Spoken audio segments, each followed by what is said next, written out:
Hi, Emily. How they going?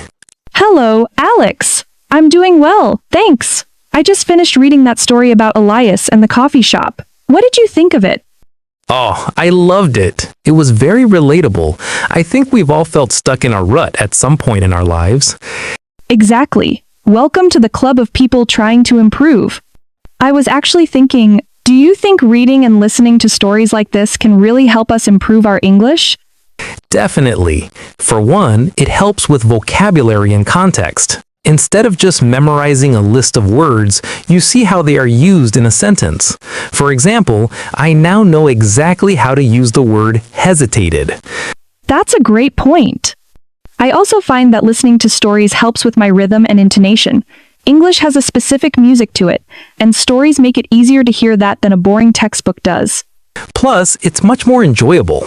When you're interested in the characters, like Elias and Clara, you forget that you are actually studying. Your brain relaxes, which actually helps you absorb the language faster. True, it's like passive learning. You're picking up new phrases and grammar rules while just enjoying the plot. I feel more confident already. Let's listen to the story. Once upon a time, there was a man named Elias who lived a very predictable life. He was a creature of habit. Every morning, he took the same route to his office, bought the same black coffee, and sat at the same desk. He liked his life, but lately, he felt like he was stuck in a rut. Everything was the same, and that sameness was starting to feel a bit boring. One rainy Tuesday, a sign outside his usual cafe caught his eye. It didn't say best coffee in town like usual. Instead, it said, growth begins where your comfort zone ends. Elias hesitated at the door. He usually avoided surprises, but he felt a sudden urge to do something different. Instead of ordering his usual, he looked at the barista and said, give me the most adventurous drink on the menu. The barista grinned, one spicy ginger matcha coming up. As Elias waited, he noticed a woman sitting in the corner with a sketchbook. Normally, Elias would keep his head down and scroll through his phone. He was introverted by nature and avoided small talk at all costs, but the sign's words were still ringing in his head. That's a beautiful drawing, he said, his heart thumping in his chest. The woman looked up, surprised. Oh, thank you. It's just a rough draft of the park down the street. They ended up chatting for 15 minutes. He learned her name was Clara. She was an illustrator, and she had moved to the city only a month ago. She admitted she had been feeling lonely and was grateful he had approached her.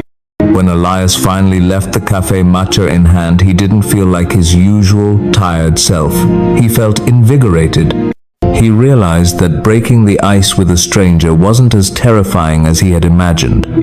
He didn't become a social butterfly overnight, but he did make a conscious effort to change one small thing every day.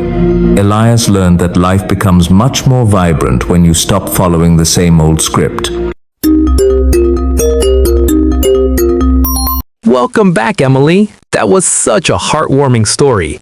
It really was, Alex. Now that we've listened to it, I want to break it down a bit. There were so many useful phrases in there. What was your favorite? I really liked the phrase creature of habit. It describes Elias perfectly because he does the same thing every single day. I think many English learners are creatures of habit too. We always use the same simple words like good or happy instead of trying new ones. That's so true! And did you notice the grammar? The story uses the past simple for the main actions, like he took the same route or he looked at the barista, but it uses the past continuous for things that were already happening, like the sign's words were still ringing in his head. Good eye, Emily. I also noticed a great idiom, breaking the ice. Emily? Oh, I love that one. It means to say or do something to make people feel more relaxed when you meet them for the first time. Elias broke the ice by complimenting Clara's drawing. Exactly. And another thing, listening to the story helped me understand phrasal verbs better. For example, the barista said a drink was coming up, which means it will be ready very soon. And Elias ended up chatting with Clara, which describes a result he didn't plan for. It's amazing how much you can learn from just one short story. I feel like my listening comprehension is getting better because I'm focusing on the emotions of the characters, not just the grammar rules.